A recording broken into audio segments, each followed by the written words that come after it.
Vijayawada university మంచి భవిష్యత్తు కోసం తెలుగు విద్యార్థులు ఇష్టపడే యూనివర్సిటీ. కాల్ 9059052378 9059052379. గత సంవత్సర కాలం నుంచి కూడా మనం చూస్తున్నాం పాకిస్తాన్ లో ఆర్థిక సంక్షోభం చాలా భయంకరంగా ఉంది. ఎందుకంటే నిత్యావసర సరుకులు పెరిగిపోతున్నాయి. అట్లాగే ప్రపంచ దేశాల్ని పాకిస్తాన్ అప్పు అడిగినా సరే ఎవరు ఇవ్వట్లేదు, అప్పు పుట్టట్లేదు పాకిస్తాన్కి. అందుకని నిత్యావసర ధరలు చాలా భయంకరంగా పెరిగిపోతున్నాయి. ఆర్థిక సంక్షోభం పాకిస్తాన్ని వెంటాడుతోంది అని గత సంవత్సరం నుంచి మనం వింటూనే ఉన్నాం, చూస్తూనే ఉన్నాం.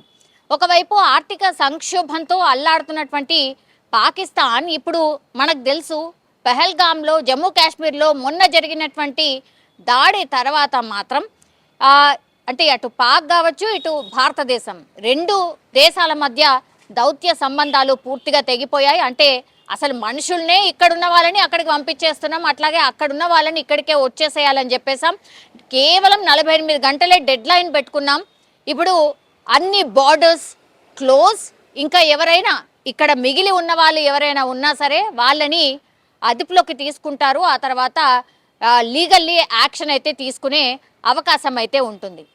ఒకవైపు ఇదంతా జరుగుతుంటే ఆర్థిక సంక్షోభం ఆల్రెడీ పాకిస్తాన్లో ఉంది.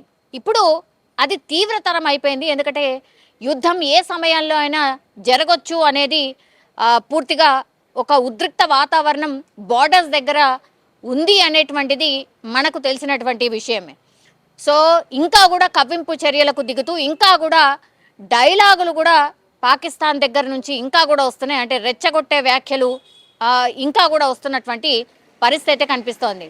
అటు పాకిస్తాన్ అనుకోండి, ఇటు మన దేశం కూడా పూర్తిగా యుద్ధం ఒకవేళ వస్తే ఏమేం చేయబోతున్నాం, సో అవన్నీ కూడా రక్షణ శాఖకు సంబంధించిన అన్ని ప్లాన్స్ రెడీ చేసుకున్న పరిస్థితి. అంటే యుద్ధానికే నిజంగా దిగే సిచ్యువేషన్ వస్తే మాత్రం పై చేయి మనదే ఉంటుంది అని అక్కడున్న వాళ్ళే, అక్కడ నివసిస్తున్నటువంటి ప్రజలే చెప్తున్నారు. ఇక్కడ నిత్యావసరాల సరుకులే దొరకనటువంటి పరిస్థితి, అసలు భారతదేశంతో ఎందుకు పెట్టుకుంటున్నారని కామన్ పబ్లిక్ మాట్లాడుతున్న సిచ్యువేషన్లో ఇప్పుడు లీడర్స్, సోకాల్డ్ లీడర్స్ ఎవరైతే ఉంటారో ఇంకా కూడా రెచ్చగొట్టే వ్యాఖ్యలే మాట్లాడుతున్నారు. ఇంకా కవ్వింపు చర్యలకే దిగుతుంది పాకిస్తాన్ సైన్యం. సో ఈ మాట ఎందుకు చెప్తున్నానంటే నిత్యావసరాలు అంటే రోజు పాలు కావచ్చు, గుడ్లు కావచ్చు, బియ్యం కావచ్చు, కూరగాయలు కావచ్చు, ఇవన్నీ కూడా అసలు అందనంత ఎత్తుకు వెళ్ళిపోయాయి. ఫర్ ఎన్ ఎగ్జాంపుల్ కొన్ని చెప్తున్నాను నేను. కోడిగుడ్లు డజన్ ఎంత ఉంటాయి? మహా అంటే ఒక కోడిగుడ్డు 7-8 రూపాయలు మన దగ్గర. ఇప్పుడు డజన్ కోడిగుడ్లు అక్కడ 332 రూపాయలు. 1 కిలో బియ్యం 360 రూపాయలు. లీటర్ పాలు 170కి పైమాటే. కిలో చికెన్ 800 రూపాయలు. అంటే సామాన్యుడు ఏమాత్రం కొనే రేట్ అక్కడ లేనే లేదు. పాలు తాగాలంటే 170 రూపాయల నుంచి 180 రూపాయలు. గుడ్లు కొనాలంటే డజన్ పూర్తిగా 300 పైమాటే, 330 పైమాటే. చికెన్ 800. సో ఎవరైతే అక్కడ పైసా ఉన్నోళ్ళు ఉంటారో, ఎంతో కొంత ఎఫర్ట్ చేసే వాళ్ళు ఉంటారో వాళ్ళు మాత్రమే కొనుక్కొని తినే పరిస్థితి. మరి సామాన్యుడి పరిస్థితి ఏంది అనేది కూడా ఇప్పుడు ఆందోళన కలిగిస్తున్నటువంటి విషయం అయితే కనిపిస్తోంది. సో ద్రవ్యోల్బణం, ఆర్థిక సంక్షోభం పూర్తిగా పాకిస్తాన్ని ఇంకా ఇంకా కూరుకుపోయేలా చేసింది ఆల్రెడీ. ఇప్పుడు యుద్ధం నిజంగానే అనివార్య పరిస్థితుల్లో యుద్ధం మేఘాలున్నప్పుడే ఇలాంటి సిచ్యువేషన్. ఒకవేళ నిజంగా యుద్ధమే జరిగితే మాత్రం పూర్తిగా పాకిస్తాన్లో ఇంకా ఏవైతే తిండికి సంబంధించిన అంతర్యుద్ధాలే జరిగే అవకాశం ఉంది. అక్కడనే అంటే వాళ్ళే కొట్టుకునే అవకాశం ఉంది. దొంగతనాలు, ఇట్లా దోపిడీలు జరిగే అవకాశం ఉంటుంది.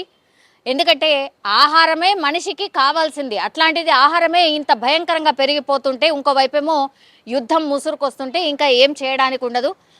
లోపల వాళ్ళే పాకిస్తాన్కి సంబంధించిన పౌరులే కొట్టుకొని దారి దోపిడీలు చేసుకునే అవకాశం ఉంటుంది అనేసి కూడా చాలా రిపోర్ట్స్ చెప్తున్న సిచ్యువేషన్ అయితే కనిపిస్తోంది.